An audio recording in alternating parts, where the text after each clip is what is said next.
Hello everyone. आज इस video में हम यूरोप के आर्थिक प्रारूप के अंतर्गत फ्रांस के औद्योगिक प्रदेशों के बारे में अध्ययन करेंगे। देखिए, पिछले वीडियो में हमने यूरोप के आर्थिक प्रारूप के अंतर्गत यूरोप में औद्योगिक विकास को जानना शुरू किया था, जिसके अंतर्गत हमने यूरोप या यूनाइटेड किंगडम के जो औद्योगिक प्रदेश थे उनका अध्ययन कर लिया था। आज हम फ्रांस के औद्योगिक प्रदेशों का अध्ययन करेंगे। देखिए, ब्रिटेन की तरह फ्रांस भी यूरोप का एक प्रमुख औद्योगिक देश है और जो द्वितीय विश्व युद्ध था, सेकेंड वर्ल्ड वॉर था, उसके बाद फ्रांस के औद्योगिक स्वरूप में बहुत उतार चढ़ाव हुआ है। लौह इस्पात उद्योग फ्रांस में बहुत तेज़ी से विकसित हुआ है। जो सेकेंड वर्ल्ड वॉर था, द्वितीय विश्व युद्ध था, उसके बाद। इसके साथ ही इंजीनियरिंग, रसायन एवं वस्त्र उद्योग भी यहाँ के बहुत महत्वपूर्ण हैं। औद्योगिक प्रदेशों की दृष्टि से अगर हम देखें तो फ्रांस में 6 प्रमुख औद्योगिक प्रदेश हैं।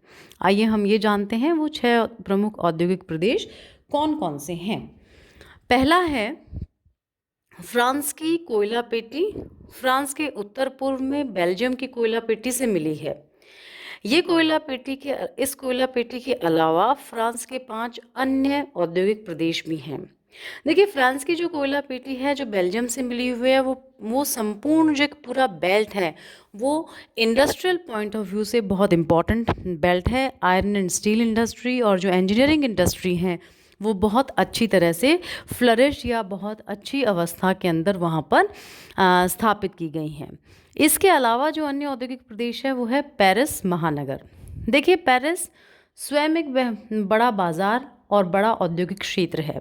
इसमें दूसरों क्षेत्रों से मंगाए हुए इस्पात तथा अन्य धातुओं को प्रयोग करते हुए विविध प्रकार के उद्योगों की उन्नति हुई है, जिसमें मोटर कार निर्माण, बिजली की मशीनें, कृषि यंत्र, उपकरण, मीटर, घड़ियाँ, सूती वस्त्र, रेशमी वस्त्र, कृत्रिम रेशों के वस्त्र, पोशाकें, बिजली का सामान, प्लास्टिक, साबुन, पेंट का इंडस्ट्रीज़ जो हैं, फिर प्रिंटिंग इंडस्ट्री है या फिर कॉस्मेटिक इंडस्ट्री है, वो बहुत ज़्यादा डेवलप्ड है पेरिस में।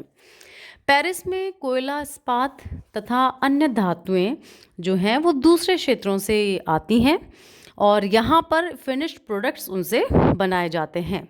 जल विद्युत भी 300 किलोमीटर दूर मध्यवर्ती पठार से यहाँ उपलब्ध होती है। यानी जो पेरिस की मैक्सिमम इंडस्ट्री हैं वो उनके जो आसपास के जो क्षेत्र हैं, जल विद्युत के जो केंद्र हैं, वहाँ से बिजली की आपूर्ति पेरिस की इंडस्ट्रीज़ को होती है। लेकिन जल परिवहन की भी यहाँ पर भरपूर सुविधा भी हमें देखने को मिलती है और यूरोपीय आंतरिक जलमार्गों से पेरिस का संबंध सीन, मार्ने, ओइजे और आइने नदियों से तथा उन नहरों से भी है जो सांब्रे, म्यूज, मोसेल, राइन, डाउब, साओन तथा लायर नदियों से जुड़ी हैं। ये रेल मार्गों तथा मोटर मार्गों का भी केंद्र है पेरिस और यहाँ अंतर्राष्ट्रीय व्यापारिक केंद्र भी स्थापित हैं। तो पेरिस इंडस्ट्रियली बहुत ही इम्पॉर्टेंट सेंटर हम कह सकते हैं। साथ ही साथ पेरिस को हम जो बाकी चीज़ें जो हैं यहाँ पर काफ़ी अच्छी एक आर्थिक अर्थव्यवस्था जो पेरिस की है वो भी बहुत अच्छी है। तो एक आर्थिक केंद्र है फ्रांस का पेरिस। अब देखिए, तीसरा जो औद्योगिक प्रदेश है वो है लारेन सार प्रदेश। देखिए, लारेन सार एक ऐसा प्रदेश है जिसमें निर्माण उद्योगों की बड़ी सघनता है। यह प्रदेश फ्रांस के उत्तरी भाग में स्थित नांसी से लेकर लग्जमबर्ग और सार तक फैला हुआ है। सार की स्थिति पश्चिमी जर्मनी की सीमा के समीप है और लॉरेन में अगर हम इंडस्ट्रीज मिनरल्स के पॉइंट ऑफ व्यू से लॉरेन को देखें तो यहाँ लौह अयस्क के भरपूर भंडार हैं। यूरोप का ये सबसे बड़ा लौह अयस्क भंडार है लॉरेन वाला जो क्षेत्र है, जिसकी मुख्य खानें ब्रे, थियोनविले और मेड्स हैं। मोसेल नदी के पूर्व में नमक के निक्षेप भी यहाँ मिलते हैं तथा मुलहाउस के उत्तर में पोटाश के महत्वपूर्ण निक्षेप भी यहाँ पर हमें देखने को मिलते हैं। इस प्रदेश में लौह इस्पात निर्माण, यंत्र निर्माण, रासायनिक उद्योग, उर्वरक निर्माण, सीमेंट, कांच निर्माण उद्योग आदि अवस्थित हैं। मुख्य निर्माण उद्योग केंद्र लॉन्गवी व ब्रे, मेड्स, वेर्दुन, नांसी, साराबिल, टाउल आदि हैं। लुरेविले में कांच निर्माण तथा चीनी मिट्टी के बर्तनों के निर्माण उद्योग हैं। एपिलाल जो क्षेत्र है वो सूती वस्त्र निर्माण का यहाँ पर बहुत इम्पोर्टेंट क्षेत्र है, तथा जो सेवर्न और स्ट्रॉसबर्ग जो एरिया है वो यहाँ पर ऊनी वस्त्र निर्माण का केंद्र है। स्ट्रॉसबर्ग में विभिन्न प्रकार के यंत्रों, बिजली के सामान तथा साइंस के सामान का निर्माण होता है। बेलफोर्ट, मुलहाउस, कोलमार जो जगह हैं वहाँ सूती वस्त्र निर्माण और रासायनिक उद्योग जो हैं वो काफ़ी अच्छी अवस्था में, डेवलप्ड अवस्था में हैं। स्ट्रासबर्ग की स्थिति राइन नदी पर है। यहाँ तक नदी में स्ट्रीमर जलपोत आ सकते हैं, तो जो एक वाटर ट्रांसपोर्टेशन की फैसिलिटी है वो भी बहुत अच्छी है स्ट्रासबर्ग एरिया में। तो इसे हम स्ट्रासबर्ग एरिया को इसी कारण एक नदी पोर्ट कहते हैं, एक अच्छा इम्पॉर्टेंट रिवर पोर्ट है फ्रांस का। क्लियर। अब नेक्स्ट जो रीजन है वो है मध्यवर्ती पठार प्रदेश।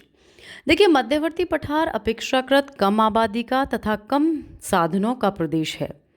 मुख्य औद्योगिक ये जो केंद्र हैं यहाँ के वो हैं ऑबुसन, कमेंट्री, क्लेरमोंट, सेंट एटीन, मरेजीस, देकाजविले और ली क्रियोजोत।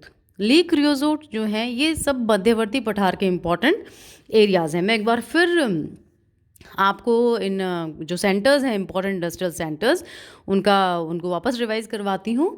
मध्यवर्ती पठार में ओबुसन, कमेंट्री, क्लेरमोंट, सेंट एटीन, मरेजीस, देकाजविले और ली क्रियोजोत ये इम्पॉर्टेंट सेंटर्स हैं। इनमें ऊनी वस्त्र, रेशमी वस्त्र, मशीनें और रासायनिक उद्योगों का निर्माण होता है। लिमोजेस के चीनी मिट्टी के बर्तन जो हैं वो विश्व प्रसिद्ध हैं और ये मध्यवर्ती पठारी भाग में स्थित है। और उसके बाद जो है सेंट एटीन जो एरिया है मध्यवर्ती पठार का, सेंट एटीन, यहाँ युद्ध सामग्री का निर्माण होता है। नेक्स्ट जो इंडस्ट्रियल रीजन है वो है रोन घाटी में लियोन्स तथा अलाइस औद्योगिक केंद्र। देखिए, रोन नदी घाटी में लियोन्स तथा अलाइक औद्योगिक केंद्र जो हैं वो रेशमी वस्त्र तथा खाद्य पदार्थ उद्योगों के लिए प्रसिद्ध हैं। ग्रेनोबुल के जो एरिया है वहाँ जो इंडस्ट्रीज़ हैं वो हौजरी के जो कपड़े होते हैं वो बनाने में काफ़ी प्रसिद्ध हैं। और तो ये आपको क्लियर हो गया, रोन नदी घाटी में केवल दो ही इम्पॉर्टेंट क्षेत्र हैं, लियोन्स व अलाइस, जहाँ पर रेशमी वस्त्र और खाद्य पदार्थों के मुख्य उद्योग हैं। नेक्स्ट जो है इंडस्ट्रियल रीजन फ्रांस का वो है पोर्ट जो है हेवर वाला जो रीजन है। देखिए, पोर्ट नगरों, ये हेवर जो है एक पोर्ट सिटी है। ओके, ये सीन नदी के मुहाने पर स्थित है। हेवर ये बहुत इंपॉर्टेंट शहर है फ्रांस का और एक पोर्ट सिटी है और सीन नदी के किनारे पर स्थित है, ये आपको ध्यान रखना है। इसमें पेट्रोलियम शोधन के कारखाने स्थित हैं और पाइपों द्वारा पेट्रोल को पेरिस तक पहुंचाया जाता है। यहाँ होवर के पास में जो रुआ क्षेत्र है, रुआ में सूती वस्त्रों तथा लिनन और कृत्रिम रेशे के वस्त्रों के निर्माण के उद्योग हैं। उसके बाद यहाँ बोर्डियो तथा मार्सली जो एरिया है वहाँ पर पेट्रोलियम, प्लास्टिक, आर्टिफिशियल रबड़ और आर्टिफिशियल जो फाइबर्स हैं, कृत्रिम रेशे हैं, उनके निर्माण के उद्योग हैं। तो फ्रांस का अगर ये जो 6 औद्योगिक प्रदेशों की हम बात करें तो मुख्य रूप से यहाँ जो इम्पोर्टेंट हमें अगर देखने को मिले तो पेरिस वाला जो इंडस्ट्रियल रीजन है, लॉरेंस आर्ट रीजन है और ये जो मध्यवर्ती पठारी प्रदेश है ये बहुत इंपॉर्टेंट है। साथ ही जो हेवर वाला जो रीजन है, हेवर जो एक पोर्ट सिटी है, सीन नदी के मुहाने पर स्थित है, ये भी काफ़ी इम्पॉर्टेंट सिटी है। तो जब इंडस्ट्रियल रीजन्स फ्रांस के औद्योगिक प्रदेश आपसे पूछे जाएं तो आपको इस प्रकार से अपने आंसर में जो हमने डिस्कशन किया है उस प्रकार से अपने आंसर में लिखना है।